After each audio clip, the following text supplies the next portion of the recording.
Estamos iniciando mais uma edição da Sessão TV Atende. O nosso convidado é o médico pediatra, também professor de medicina da Unify, Dr. Márcio Elide Pontes. Dr. Márcio, muito obrigado por aceitar o nosso convite. Obrigado mais uma vez pelo convite. Dr. Márcio, está em discussão nesse momento a questão do volta às aulas.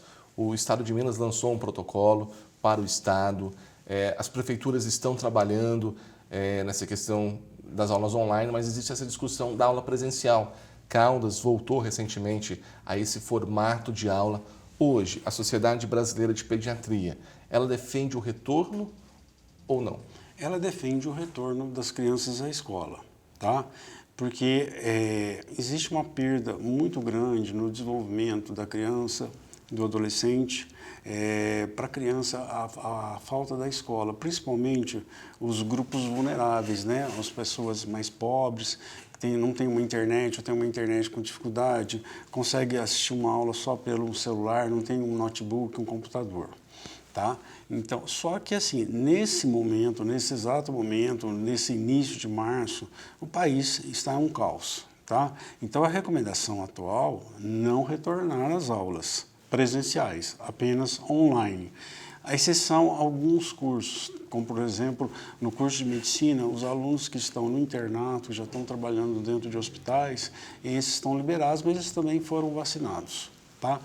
Quando o ensino é só, não envolve a saúde propriamente, então está sendo proibido até melhora dos índices.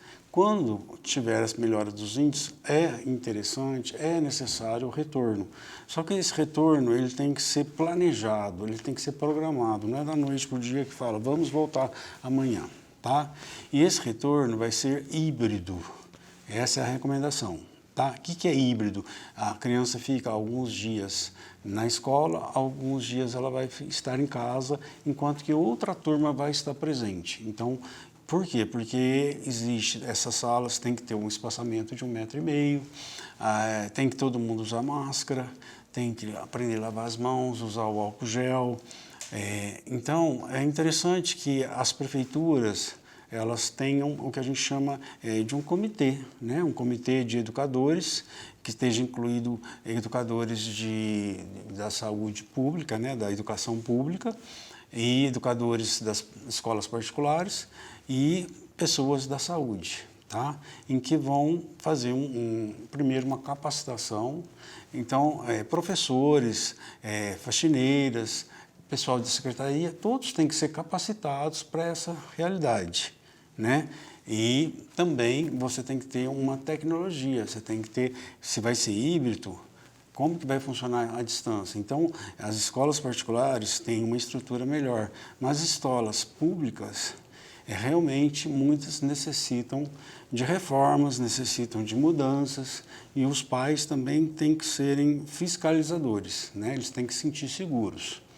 Outro ponto importante é que nenhum pai deve ser obrigado a retornar seu filho na escola. Então, aqueles que se sentirem inseguros, eles têm que ter o direito de opção de continuar online apenas o seu filho. Doutor, essa é uma questão que vai gerar muita discussão ainda. Hoje, a gente vê, podemos afirmar também, que a Covid já está afetando esse público? Não é propriamente assim a pandemia, tá bom? Vamos dizer, a pandemia, a criança fica dentro de casa. Então, a gente aumentou muito o número de casos. É um paradoxo, né? Se for ver o ano passado, principalmente os pais que têm filhos que ficavam frequentemente doentes, falaram, mas esse ano meu filho não ficou doente, ou quase não ficou doente. Porque a escola em si, o ritmo normal dela, existe uma transmissão muito grande, tá? Então, ficaram menos doentes, mas aumentou o número de casos de insônia, depressão, ansiedade, agressividade. Isso não só as crianças, mas os pais, porque muitos pais não ficaram tanto tempo assim com os filhos dentro de casa, né? Eu também trabalho no pronto-socorro, no pronto-socorro da Unimed, e o atendimento nosso hoje é mais de emergência. Então, é criança que caiu do sofá, é criança que cortou o dedo brincando, é criança que enfiou feijão no nariz. Então, são os acidentes principalmente domésticos, que é o maior movimento. Crianças doentes mesmo não.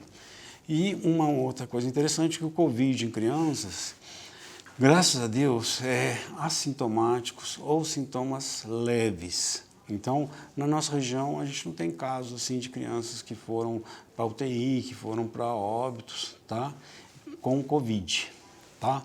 Então, o grande questionamento é o quanto que essa criança transmite. Acredita-se que ela tem um alto poder de transmissão, tá? Então, são pontos divergentes, mas existe consenso em que as condições melhorando, as escolas deverão voltar às aulas, sim. É importante para o desenvolvimento da criança, o desenvolvimento não só físico, o emocional, o intelectual da criança, a criança conviver num grupo, isso é importante na formação da personalidade dessa criança. Doutor, quando isso acontecer, a gente não sabe se vai demorar um mês ainda, mais 15 dias, mais 2 meses para o retorno da aula nesse modelo híbrido. Quais os cuidados que os pais vão ter que ter com essas crianças? É a questão do álcool em gel? É conscientizar da máscara? É importante assim, ó, crianças menores de 2 anos, elas não utilizam máscaras pelo risco de sufocação, tá?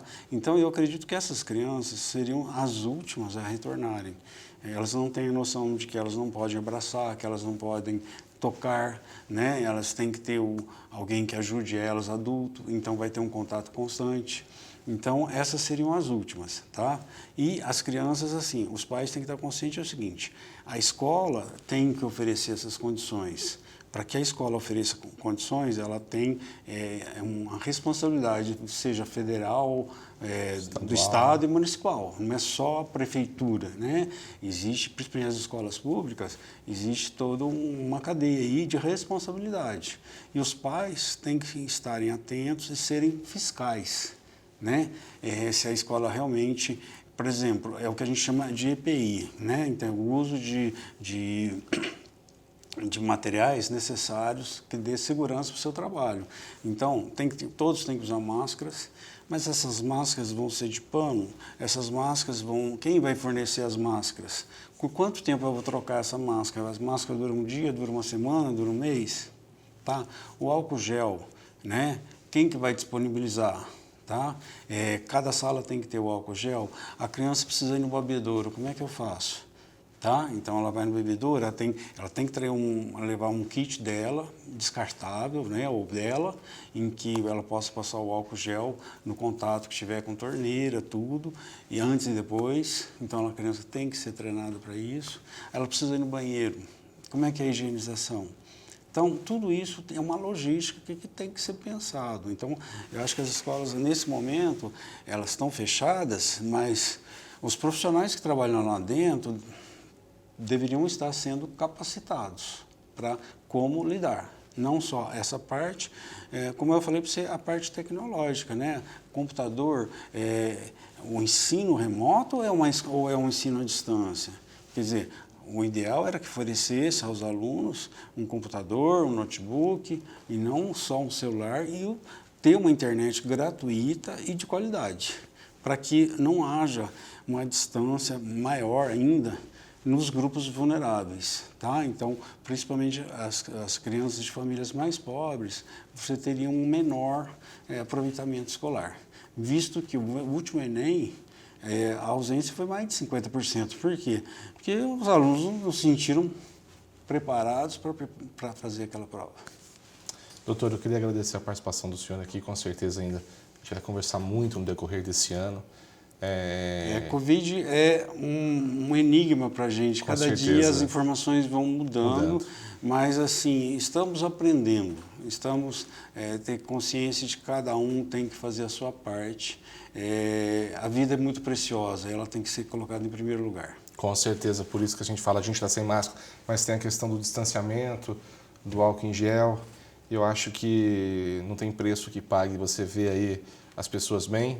Como a gente fez uma entrevista esses dias com uma senhora de 89 anos, que ela foi tomar vacina, ela falou assim, eu quero viver. Então a gente tem que se cuidar. Muito obrigado. Obrigado pelo convite. Conversamos hoje na Sessão TV Atende com o médico Dr. Márcio Elide Pontes.